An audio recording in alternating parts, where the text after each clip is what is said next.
Martial World Teyvat Chapter 63, Fantasy Fiction by Azazyel.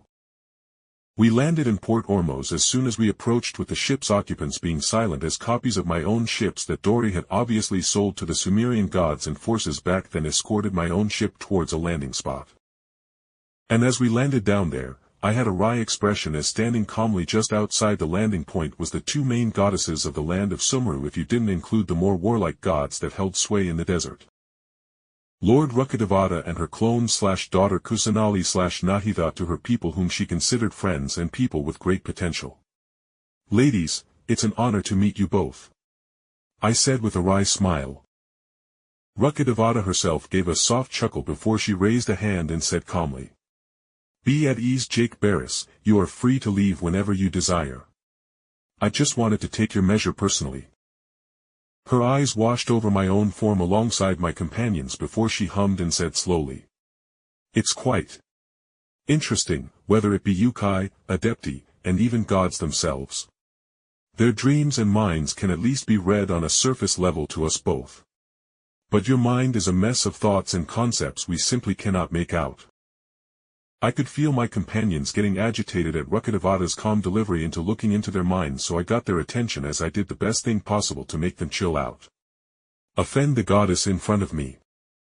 Sounds like a skill issue, Lord Rukkhadevata. You simply do not understand the basis of my thoughts and the inventions I have in mind for the future, I said bluntly, and despite Rukkhadevata being a kind goddess, even her eyebrow twitched as she looked back at me.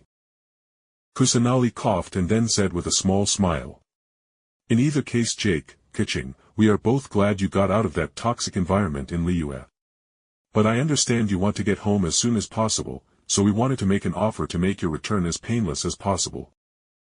For a moment I thought she meant that as a threat, but the younger but still very much an adult and fully grown beautiful silver-haired goddess in Kusanali continued, "I will personally escort you directly to the port of Liyue.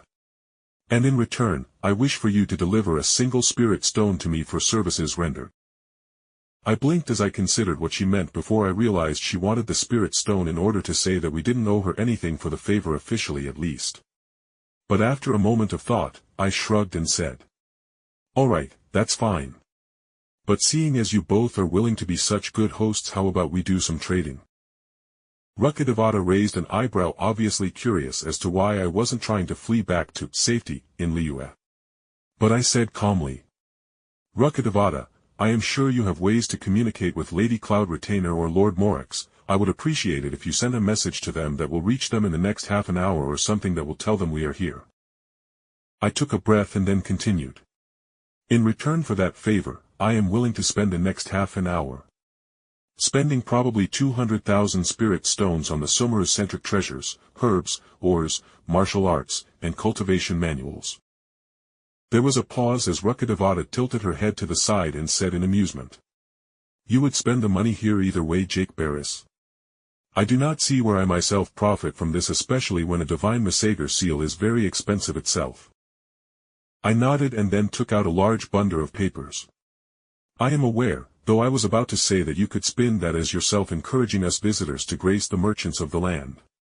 But here is several blueprints for several projectile weapons and explosives that I've been making in Liyue." The blueprints weren't anything too special, as they were just the oversized AA-4 equivalents that shot oversized shotgun rounds filled with a variety of loads, from anything to slugs, to burning magnesium shot, to more special rounds that had spirit stones integrated into them. The bigger draw was the mortar system I had in there, with a variety of blueprints for various explosive types and my own plans for mortars that had seals, glyphs, and spirit stones embedded in them so they would explode with a variety of special effects. I assume you ladies have been poring over my technology in the Lesser Titans, and the Pelicans that you both seem to be enjoying so much. I noted seeing the Sumeru-style hieroglyph-style magic runes and glyphs they used that were covering the Pelicans they had modified. Rukkhadevata and Kusanali shared a long silent look, with myself thinking, they are sharing a silent conversation with their conjoined minds. Then the two goddesses nodded and Kusanali smiled as she took out a glowing golden small slate that she whispered something into before it flew off, zipping away out of the city at blinding speed as it flew out towards the ocean.